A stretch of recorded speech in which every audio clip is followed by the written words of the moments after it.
నమస్తే, welcome to our channel. నేను సౌజన్య. ఆంధ్రప్రదేశ్లో ప్రజలందరిలో కూడా ఒక తెలియనటువంటి అనుమానం నడుస్తుంది. అదేంటి అని అంటే బీజేపీ, భారతీయ జనతా పార్టీ తెలుగుదేశం పార్టీకి సపోర్ట్ చేస్తుందా, సపోర్ట్ నటిస్తోందా? ఇది చాలా మందిలో ఈ అనుమానం ఉంది. ఈ అంశానికి సంబంధించి మనతో మాట్లాడడానికి, వారి విశ్లేషణ అభిప్రాయాన్ని మనతో పంచుకోవడానికి ఈ రోజు మనతో పాటు ఉన్నారు సీనియర్ పొలిటికల్ అనలిస్ట్ అడిసిమిల్లి శ్రీనివాసరావు గారు ఉన్నారు. వారితో మాట్లాడదాం. నమస్తే అండి. నమస్కారం. ఆంధ్రప్రదేశ్ ప్రజల్లో ఒక తెలియనటువంటి భయం కావచ్చు, అనుమానం కావచ్చు ఒకటి ఉంది. అదేంటి అని అంటే భారతీయ జనతా పార్టీ తెలుగుదేశం పార్టీకి సపోర్ట్ చేస్తోందా, సపోర్ట్ నటిస్తోందా అనేటువంటిది చాలా మంది ప్రజల్లో ఉంది. దాని గురించి మీరు ఏమంటారు? ఇక్కడ అది నిజమేనండి. ఎందుకంటే జగన్మోహన్ రెడ్డి గారికి పూర్తి స్థాయిలో సహకరించారు మోడీ గారు, అమిత్ షా అనేటువంటిది జగద్విదితం, అందరికీ తెలిసిన విషయమే. ఈ 5 సంవత్సరాల నుంచి జగన్మోహన్ రెడ్డి ఆడింది ఆట, పాడింది బాట. ఈ విషయంలో వాళ్ళు అన్ని రకాల అరాచకాల్లోనూ, అవినీతిలోనూ, అన్నిటిలోనూ వాళ్ళు పూర్తిగా సహకరించారు. ఆయన కనీసం చిన్న చిన్న విషయంలో కూడా అతనికి ఇబ్బంది కలిగించలేదు అనేటువంటి మనందరికీ స్పష్టంగా తెలుసు.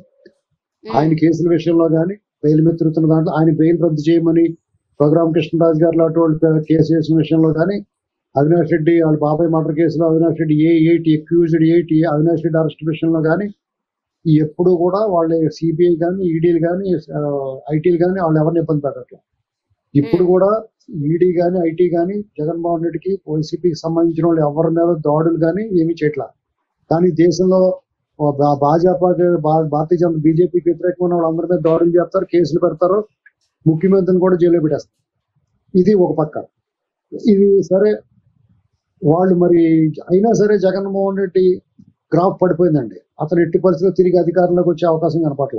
మరి భారతీయ జనతా పార్టీకి మరి టీడీపీ గెలిచేలా ఉంది. టీడీపీతో పాటు పవన్ కళ్యాణ్ గారు చేరాడు. వీళ్ళిద్దరు కూటమి ఘన విజయం సాధించేలా ఉంది. జగన్మోహన్ రెడ్డి డిజాస్టర్, అంటే జీరో లెవెల్ పడిపోయింది అయింది. అటువంటిప్పుడు మరి బీజేపీకి మళ్ళీ టీడీపీ కావాల్సి వచ్చింది. అప్పుడు జగన్మోహన్ రెడ్డికి మేలు జరగాలంటే బీజేపీ మీద చాలా తీవ్ర ఆగ్రహంగా ఉన్న ప్రజలు, టీడీపీ శ్రేణులు కూడా ఆగ్రహంగా ఉన్నారు. ఎందుకంటే జగన్మోహన్ రెడ్డి చంద్రబాబు నాయుడు గారిని వేధించాడు, వాళ్ళ పార్టీని వేధించాడు, వాళ్ళ నాయకులు వేధించాడు. ఆఖరికి చంద్రబాబు నాయుడు గారిని కూడా అరెస్ట్ చేసి జైల్లో పెట్టేశాడు. లోకేష్ గారు పాదయాత్ర అడుగున ఇబ్బంది పెట్టాడు. అనేక దాడులు.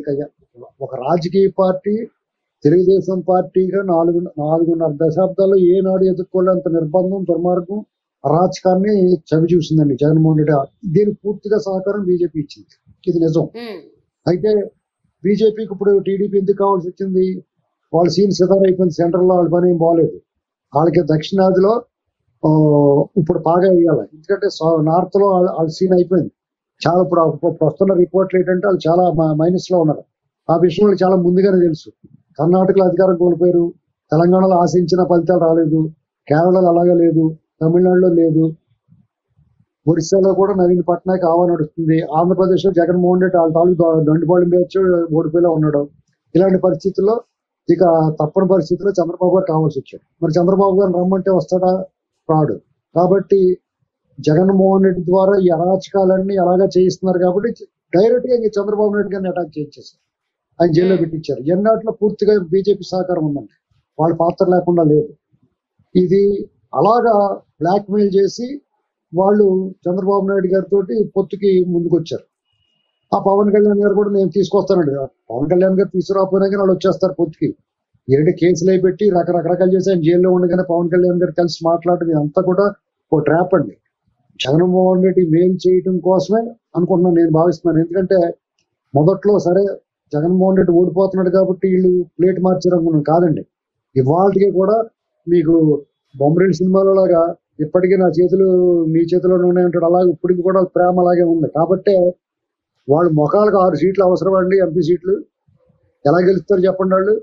అంటే టీడీపీని 17 సీట్లకు పరిమితం చేసి జగన్మోహన్ రెడ్డికి మేలు చేయాలనేటువంటి ఉద్దేశం స్పష్టంగా కనపడుతుంది. దాంట్లో బాగా అర్థమైపోయింది ఏంటంటే సిట్టింగ్ ఎంపీ రఘురామ కృష్ణరాజు గారి సీటు విషయంలో వాళ్ళు అడ్డం పడటం, రఘురామ కృష్ణరాజు గారిని అకామిడేట్ చేసి ప్రయత్నంలో టీడీపీ చాలా రాజీ పడాల్సి వస్తుంది. ఇలాంటి పరిస్థితుల్లో బీజేపీ టీడీపీ పొత్తు కొనసాగుతుంది. చాలా బాగా ఓట్లు ట్రాన్స్ఫర్ అవుతాయి. వాళ్ళ ఉద్దేశం ట్రాన్స్ఫర్ అవ్వకపోయినా పర్లేదు, బీజేపీ ఓడిపోయినా పర్లేదు. బీజేపీ ఓడిపోతే ఎవరికి జగన్కే కదా ఆ ఎంపీ సీట్లు ఎమ్మెల్యే సీట్లు వాళ్ళకే వస్తాయి కదా. అంటే వాళ్ళు ఓడిపోయినా వాళ్ళు వాడే గెలుపుతారు, వీళ్ళు గెలిచినా వీళ్ళు గెలుపుతారు. ఇది వాళ్ళ వాళ్ళ వాళ్ళ స్ట్రాటజీ, వాళ్ళ ప్లాన్. ఏ అనుమానం లేదండి. కారణం ఏంటంటే, ఈ అభిప్రాయం రావడం కారణం ఏంటంటే, ఆంధ్రప్రదేశ్లో జగన్మోహన్ రెడ్డి గారి మీద ఒక దాడి జరిగిందని చెప్పుకుంటున్నారు వాళ్ళు. నేనైతే దాడి జరగలేదని నమ్ముతున్నాను. వాళ్ళు చేతితోటో ఆ దండ ఏదో గీసుకుని ఉంటుంది, గాయం అయితే అయ్యింది. అది బోండా ఉమ్మ గారు చుట్టడానికి చూస్తున్నారు. అసలు భద్రతా వైఫల్యం పేరు మీద పోలీస్ అధికారులను సస్పెండ్ చేసి వాళ్ళ మీద చర్యలు తీసుకోకుండా ఎవడో కొత్తోడిని టీడీపీ వాళ్ళ మీద నెట్టడం ముందు చంద్రబాబు నాయుడు గారు అన్నారు, ఇప్పుడు బోండా ఉమ్మ గారి మీద నెట్టుతున్నాడు. పెన్షన్ విషయంలో చీఫ్ ఎలక్షన్ కమిషన్ వాలంటీర్లు వాడొద్దు, ప్రత్యామ్నాయ ఏర్పాట్లు చూడమంటే వృద్ధుల్ని ఎండలో తిప్పి చంపేశారు. దాని బాధ్యత ఎవరు వహించాలంటే చీఫ్ సెక్రటరీ వహించాలి. అతని మీద కేసు నమోదు చేయాలి, హత్య కేసు నమోదు. అతను పక్క తెప్పించాలి. తప్పించారా? తప్పించలేదు.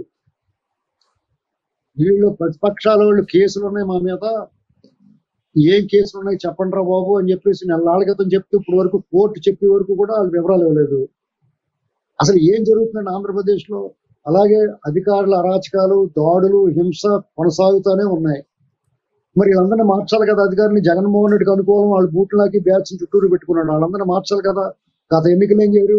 స్టేట్ ఎలక్షన్ కమిషన్ ని, చీఫ్ సెక్రటరీని, డీజీపీని, ఇంటెలిజెన్స్ డీజీని అందరినీ మార్చారు. ఇప్పుడు ఎందుకు మార్చలేదు? ఇప్పుడు కూడా అన్ని రాష్ట్రాల్లోనే మార్చారు. ఆంధ్రప్రదేశ్ లో ఎందుకు మార్చలేదండి? అంటే ఇంకా జగన్మోహన్ రెడ్డికి అనుకూలంగానే ఉన్నాడు అనిపిస్తుంది. కాబట్టి టీడీపీ కానీ జనసేన కానీ అప్రమత్తంగా ఉండాలా. బీజేపీ నమ్మకూడదు. మీకు ఒక విషయం చెప్తాను, మీరు చూసారో లేదో, షోలే సినిమా చూసారా మీరు? షోలే సినిమాలో అమితాబ్ బచ్చన్ దగ్గర ఒక కాయిన్ ఉంటుంది. ప్రతి దానికి హెడ్ అండ్ టైల్ వేస్తూ ఉంటాడు, బొమ్మ బొరుసే వేస్తూ ఉంటాడు. ఆఖరి వెళ్తుంది, రెండు వైపులో కూడా బొమ్మే ఉంటుంది అనమాట. అర్థమైందండి?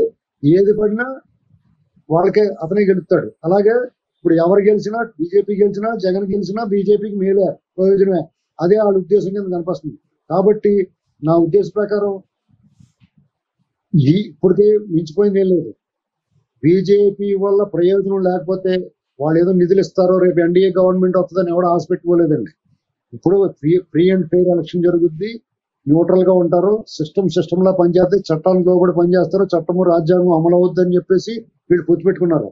అది జరగనప్పుడు ఇప్పుడైనా మించిపోయింది లేదు, బీజేపీని వదిలించుకోవడం మంచిది. జనసేన టీడీపీ సరిపోతారు. అప్పుడు వీళ్ళకి కమ్యూనిస్టులు కలిసి వస్తారు, మిగతా వర్గాలు కూడా కలిసి వస్తాయి. ఒకవేళ నిజంగా వైసీపీ అరాచకాలు చేస్తే గవర్నెన్స్ తొక్కి చేయండి, తిరగబడలేరా? రాజ్యం వీరభోజ్యం, యుద్ధం చేయాలా, తప్పదు. బీజేపీ ఉంటే సరిపోతుందని అనుకోకూడదండి. కాబట్టి నా అభిప్రాయం అయితే బీజేపీని వాళ్ళ వల్ల ఈ అరాచకాలు అరికట్టకపోతే, ఈ డీజీపీని వాళ్ళని మార్చకపోతే, జగన్మోహన్ రెడ్డి తొత్తుల్ని మార్చకపోతే కనుక బీజేపీతో పొత్తు కట్టింపు చేసుకోవడం మంచిదని నా ఉద్దేశం. సో ఈ అంశానికి సంబంధించి మీ అభిప్రాయాన్ని మాతో పంచుకున్నందుకు thank you so much Srinivas గారు.